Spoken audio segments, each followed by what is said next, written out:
Eles descrevem-nos o trabalhar do Senhor Jesus enquanto Ele esteve aqui nesta terra por 3 anos e meio. Esta epístola aos Hebreus vai nos descrever como Jesus abriu-nos novamente o acesso aos céus, e de lá Ele continua a trabalhar por nós que estamos aqui na terra. Bem verdade que nós não sabemos quem foi o escritor aos Hebreus, mas uma coisa é certa: quem escreveu especificamente para os judeus que residiam na Itália e que se converteram a Cristo Jesus. Porém, um dos grandes ensinamentos que esse escritor quer nos deixar é como Jesus novamente abriu os céus por nós. Vale, irmãos, apenas relembrarmos que Hebreus capítulo 4, versículo 14 vai nos dizer: tendo em vista que temos um grande e sumo sacerdote que foi capaz de adentrar os céus, Jesus, o Filho de Deus. Ele continua nos dizendo: então, mantenhamos firme a nossa confissão pública de fé. Jesus nos abriu, irmãos, o acesso que havia sido fechado pelo pecado. Todos nós sabemos que na antiga aliança, no antigo templo, pega aqui, irmãos, para você entender aonde que Jesus quer nos levar. Na antiga aliança, no antigo templo, no antigo tabernáculo, todos nós sabemos que o véu era o impedimento do adorador adentrar a presença de Deus. O véu no antigo templo, irmãos, ele tinha 18 metros de altura, 12 de largura, e agora nós sabemos que era o véu que impedia o acesso do adorador à presença do Senhor Jesus. Tanto que o Antigo Testamento, o templo, ele era dividido em 3 partes: o átrio, aonde podia adentrar as mulheres, os homens. O átrio, o adorador, ele era iluminado pela luz do sol. No lugar santo só podia entrar o sacerdote, e esses era iluminado pela luz do candelabro. Mas no Santo dos Santos, no lugar santíssimo, só podia adentrar uma vez ao ano o sumo sacerdote. E antes de ele adentrar, ele oferecia oferta pelo pecado do povo, pelo seu próprio pecado, porque se adentrasse no lugar santo dos santos em pecado, era fulminado pela glória de Deus. Mas lá, irmãos, não era a luz do sol que o iluminava, não era a luz do candelabro que o iluminava, era a própria glória de Deus que o iluminava. Isso aqui é lindo, porque todos nós sabemos que agora o véu está na representatividade do corpo de Cristo Jesus na cruz do Calvário. E quando agora Jesus, na cruz do Calvário, ele entrega o seu Espírito ao Pai. Mateus capítulo 27, versículo 51, vai nos dizer que a terra foi prendida pelo poder de Deus, e o véu foi rasgado de alto a baixo em 2 partes. Que é isso? Deus está dizendo na noite desse dia: o véu já foi rasgado, o acesso já foi aberto. Então entremos na presença do Santo dos Santos, de cabeça erguida, com ousadia, nesse novo e vivo caminho que Jesus nos proporcionou. Oh, glória a Deus! Muitos de nós, irmãos, precisamos fazer valer o sacrifício de Cristo na cruz do Calvário. Porque se de fato, olha aqui, irmãos, se de fato valorizássemos o sacrifício de Cristo em abrir-nos novamente acesso à presença do Santo dos Santos e mergulhássemos nessa glória que não tem mais restrição nem para mim nem para você, não teria tantos fracos no meio de nós, não teríamos tantos crentes capengando no meio de nós, não teríamos crente pegando carona na unção do outro, na oração do outro. Deus está dizendo nessa noite: eu já abri o caminho, então mergulha na minha glória. Não é tempo mais, irmãos, de vivermos no raso. Não é tempo mais de vivermos sendo carregados por alguém. Não é tempo mais de vivermos de fachada. A hora é de mergulhar no oceano do Espírito. Porque não tem mais impedimento. Mas muitas das vezes muitos entre nós não mergulha na glória por causa da consciência culpada pelos seus pecados. Tanto que o escritor aos Hebreus, no capítulo 10, versículo 22, ele vai nos dizer: acheguemo-nos com coração sincero e absoluta certeza de fé, tendo um coração aspergido para a purificação de uma consciência culpada e os nossos corpos lavados com água pura. O que é um coração aspergido? É um coração perdoado. Porque nós sabemos que os sacrifícios da antiga aliança não tinha poder de tirar pecado, só cobria o pecado do pecador. Mas o sacrifício de Cristo na cruz do Calvário, ele tem o poder de tirar o pecado de dentro do coração do pecador, e a obra dele é plena, é por dentro e é por fora. É um coração perdoado, é um coração aspergido e um corpo lavado com água pura.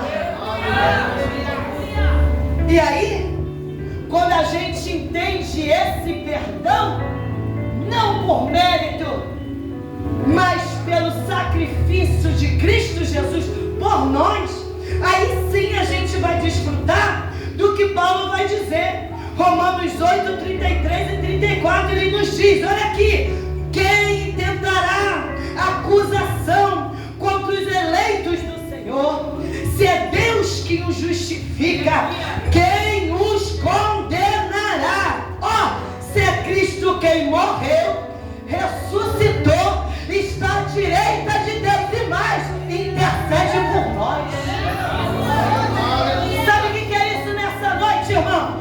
Jesus está lavando a mente de alguém que chegou aqui debaixo de acusação, debaixo de condenação, e Jesus está dizendo: foi eu que morri por você, foi eu que ressuscitei por você, sou eu que lavo a tua alma, sou eu que perdoo os teus pecados. Então levanta a tua cabeça.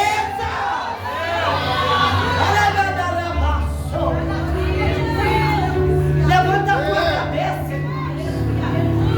Se nós entendermos isso aqui, a gente para de dar ibope pro capeta. A gente para de dar ibope, irmão, pro dedo que aponta, pra língua que acusa. Porque é um proverbista que vai dizer: ainda que caia o justo 7 vezes, ele se levantará. Aleluia! É Jesus que vai dizer: quem tinha o poder de nos condenar, Na primeira epístola aos João, capítulo 2, versículo 1, João vai dizer: filhinhos, vos escrevo essas coisas para que vocês não pequem, mas porventura, se vocês pecarem, lembra que vocês têm um advogado à destra de Deus, a saber, Jesus Cristo, o justo. O mesmo Jesus continua ainda na epístola de João, capítulo 1, versículo 9: se confessardes os vossos pecados, Ele é fiel e justo, não só para vos perdoar, mas para vos justificar, purificar de toda injustiça. Aí se Jesus, que podia nos condenar nesse tempo da graça, se apresenta por nós como advogado, para de dar ouvido para quem te condena. Para de dar ouvido para quem te limita na tua caminhada. Jesus está dizendo nessa noite: enquanto a porta da graça estiver aberta, tem sangue do Cordeiro de Deus para nos lavar, para nos purificar e para nos justificar neste lugar. Oh glória! Aí nós vemos, irmãos, que um dos propósitos dessa epístola ser escrita é para que possamos entender que Jesus não só se apresentou por nós, a nós, ou por nós, como nosso sumo sacerdote, mas também como a oferta viva, santa e substituir a nós. O segundo propósito, dentre tantos dessa epístola, só vou falar mais esse para a gente falar sobre o versículo que nós temos.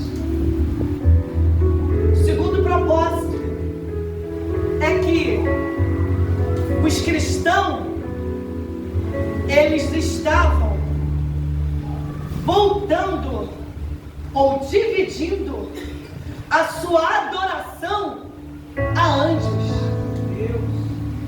Aí o escritor aos Hebreus vai trabalhar na mente deles para que eles entendam a supremacia de Cristo, para que eles entendam a superioridade de Jesus, para que eles entendam que a adoração tem que ser exclusiva de Jesus. Glória!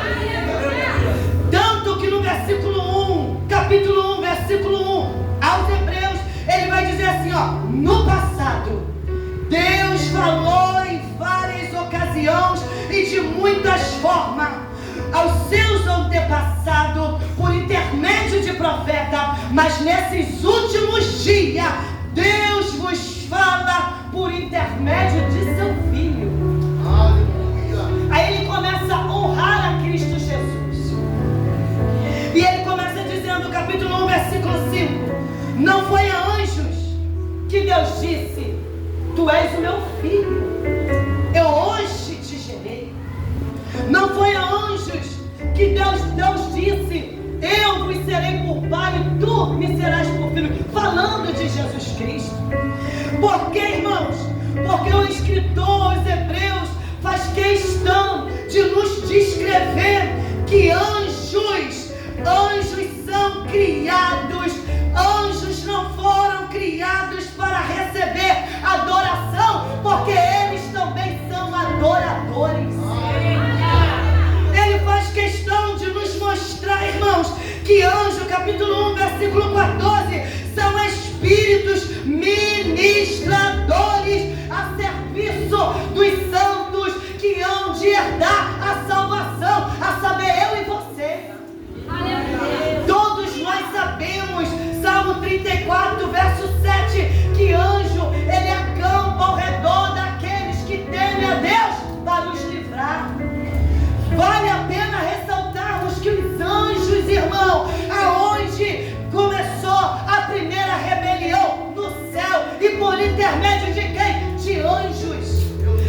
vai nos dizer e nos mostrar que os anjos falharam e homens também falharam na sua missão.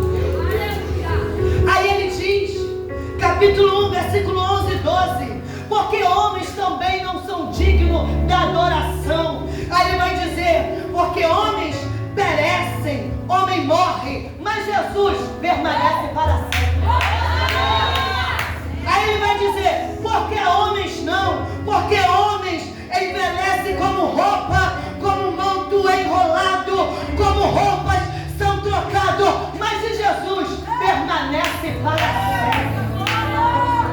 Ele quer que entendamos que tanto anjos falharam, como homens falharam, mas de Jesus, Ele é fiel e foi perfeito em toda a sua missão. Tem gente me olhando com cara de quem está dizendo, mas eu sei disso, se soubesse, não tirava a mão do arado. Missionária, eu sei disso, se soubesse que homens são falhos, não retrocedia, não seria Cristo em casa, não viria fraco na fé, não sairia da posição que Deus te colocou. Deus está te dizendo, homens são falhos, mas Jesus, Ele é fiel. Vou repetir. Homens falham. Homens são falhos, mas Jesus é fiel. O próprio escritor aos Hebreus, capítulo 13, versículo 8, ele vai dizer, Jesus, Ele é o mesmo, ontem, hoje e o será eternamente. Glória! Aleluia! Eu anotei aqui que eu acho lindo.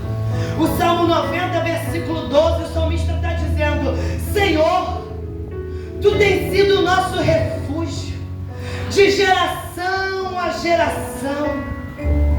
Antes que os montes nascessem, ó Tu formaste a terra e o mundo. Ele afirma assim, de geração em geração, Tu és Deus. Aleluia. Ele não muda, Ele não sofre sombra de variação, Ele é imutável. Ele está dizendo nessa noite, sabe por que muitos estão aqui frustrados? Porque tem depositado a confiança em quem é falho.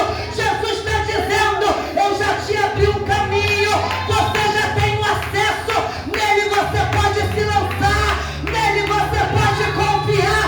Ele não te emprega, Ele não te envergonha, Ele não te dá rasteira, porque Ele sim é fiel eternamente.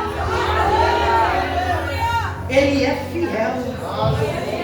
Nessa noite, irmãos, o Senhor está nos dizendo, homens falham, mas Jesus, Ele é fiel e é perfeito em toda a sua missão.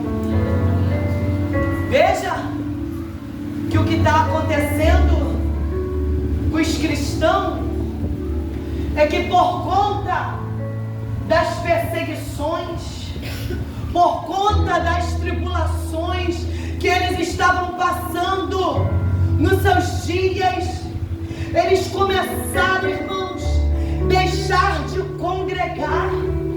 Tanto que no capítulo 10, versículo 25, aos Hebreus, ele vai dizer, não deixe de congregar, como é costume de alguns.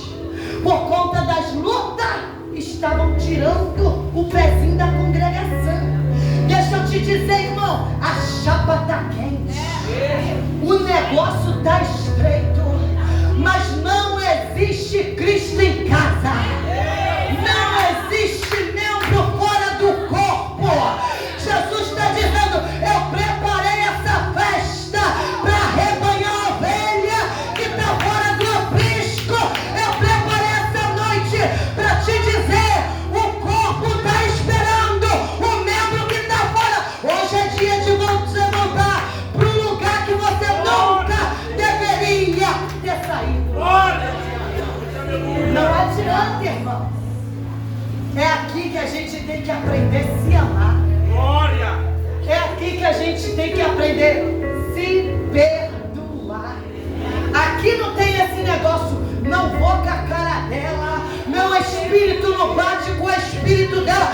Se está nesse caminho é porque não tem conversão de verdade no interior. Quem é convertido na alma e no espírito entende que temos que nos suportar e é em amor.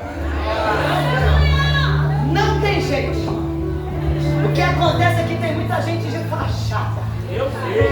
Canta muito bem, prega muito bem, mas não suporta um olhar para a cara do outro. É profetão, vira tudo, quebra tudo. Eu quero ver a postura na hora da guerra. Eu quero ver a postura na hora que a língua está se batendo contra a nossa vida. Eu quero ver o posicionamento. É na hora da guerra e na hora da aflição. Não adianta correr, tem que congregar. Não gosto de fazer isso não, mas tem gente que está dormindo. Olha para a cara do santo e diz: tem que congregar. Ora com vontade para despertar o espírito dele. E o espírito dela fala: não tem jeito, você tem que me amar, eu tenho que te amar. A gente tem que se suportar. E é em amor. Mas veja que eles estão retrocedendo, ó. Por conta das perseguições, eles estão retrocedendo. Eles estão deixando de congregar. Aí lá no capítulo 10, versículo 38, 39, a gente ama falar, é bonito falar. Que ele vai dizer: mas nós os justos não vivemos, não andamos por vista, mas por... está dormindo, nós os justos não andamos por vista, mas por fé. Nós não somos daqueles que retrocedem para a perdição, mas em fé, salvo, avançamos. Deus está dizendo: levanta a tua cabeça, continua marchando, continua olhando para o alto. Capítulo 12, versículo 2, ele vai dizer: olhando fixamente, firmemente para o autor e consumador da nossa fé. Tira o olho daquilo que te traz fraqueza. Tira o olho daquilo que te faz tropeçar. Tem gente que tem o olho grande só para observar o que não presta. Deus está te dizendo: levanta a tua cabeça, olha para o teu autor, olha para o consumador da tua fé, olha para aquele que não erra, olha para Jesus, olha para Ele. E o momento é propício. Não vou trabalhar o capítulo 9 por conta da hora, mas é lindo que no versículo que nós lemos vai nos dizer que Jesus, na sua primeira vinda à terra, ele veio para tirar pecado, mas a sua segunda vinda, ele não virá mais para arrancar pecado, mas para brindar a salvação daqueles que o aguardam. Jesus prepara uma noite como essa para nos dizer e nos lembrar: guarda o que tem, para que ninguém tome a tua coroa. Jesus prepara uma noite maravilhosa como essa para nos dizer: lembra que terá um brinde eterno. Irmão, isso aqui é tão maravilhoso que dentro da cultura judaica eles brindavam por muitas ocasiões, brindava por um nascimento, brindava pela celebração da vida, brindava por um pacto matrimonial consumado, brindavam muitas das vezes por unificar forças contra inimigos que eles queriam subjugar. Eles usavam o brinde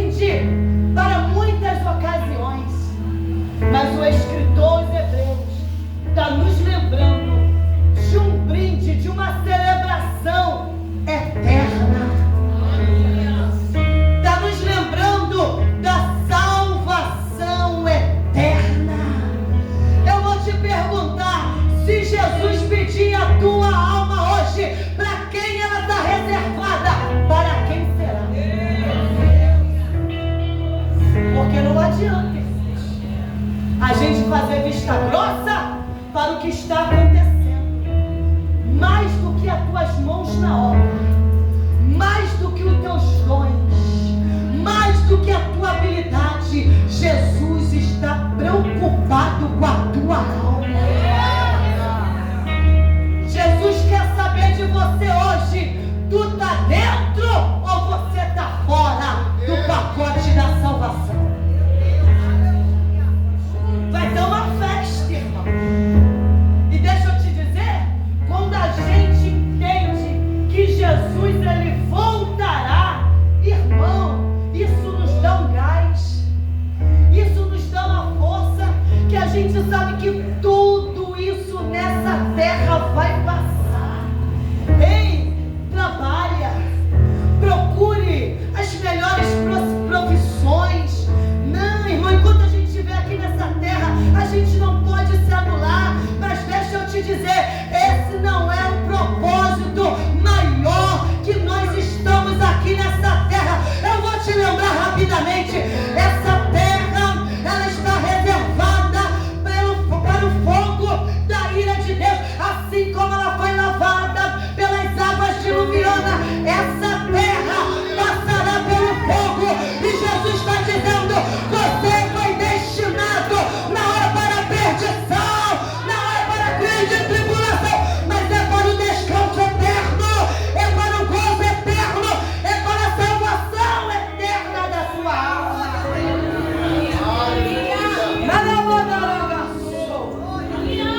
Oh, aleluia!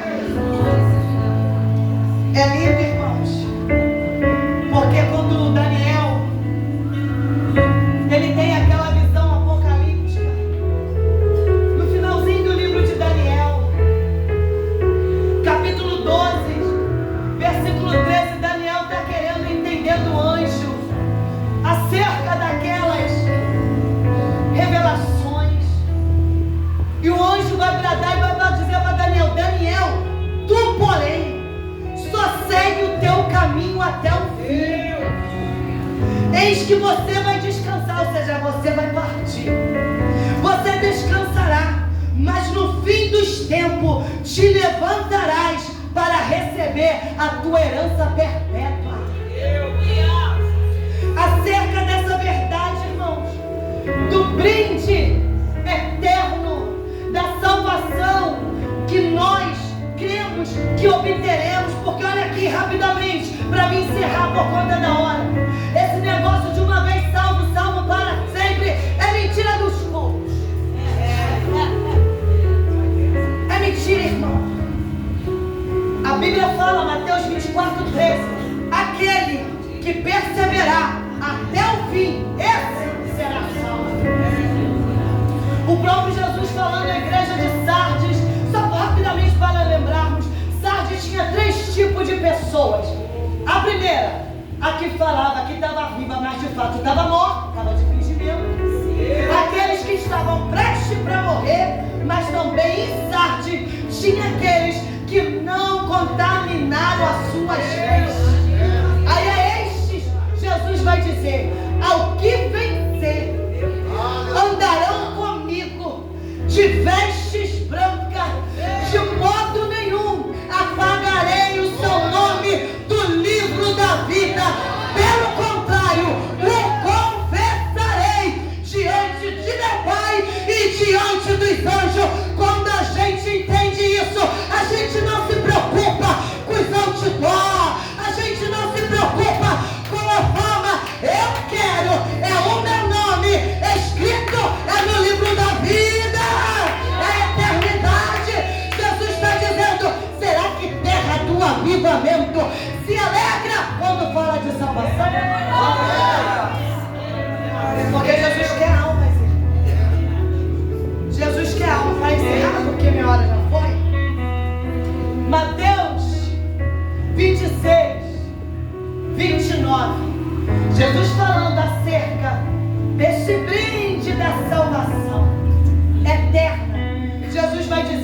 Ele está na última ceia com os seus discípulos. Mas ele vai os consolar, os dizendo: e vos afirmo que de agora em diante, porque era a última ceia aqui na terra com eles. Aí Jesus está dizendo: vos afirmo, de agora em diante, que não tomarei mais do fruto desta videira, até aquele dia em que beberei o novo vinho convosco no reino do meu Pai. Tu está preparado para esse dia, irmãos? Tu tem gozo na alma por esse dia? Que dia, irmão, de se assentar na mesa com o seu Senhor. Enquanto esse dia não chega, a gente tem que continuar lutando nessa terra. Enquanto esse dia não chega, a gente tem que continuar guerreando contra nós mesmos. Para quê? Porque aqui será destruído, mas lá será vitória eterna. Hoje estamos brindando por mais um ano da nossa pastora Patrícia, celebrando a vida. Mas o Senhor quer algo além.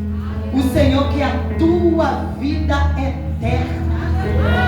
Porque aqui vai se findar, mas existe a vida eterna e Jesus quer te ver lá. Está te esperando lá. Aí eu te pergunto nessa noite: cadê você que está afastado da comunhão com Cristo? Já falei aqui, não existe Cristo em casa. Jesus quer compromisso. Jesus nessa noite está dizendo: eu tenho promessa sobre a tua casa, e a promessa da salvação começa pela tua vida. É você que será o caminho para que a salvação alcance a tua parentela, alcance os teus filhos, alcance a vizinhança. É triste, irmão, vou fechar a cela, que hoje em dia a gente vê muitas das vezes, principalmente em festividades, a casa lotada, o povo preocupado em lotar a casa. Mas cadê o pecador? Cadê o afastado? E Jesus está dizendo neste altar: eu quero as almas. Tem alguém aqui para Jesus nessa noite? Se levanta comigo nesta noite com a autorização do nosso pastor Max.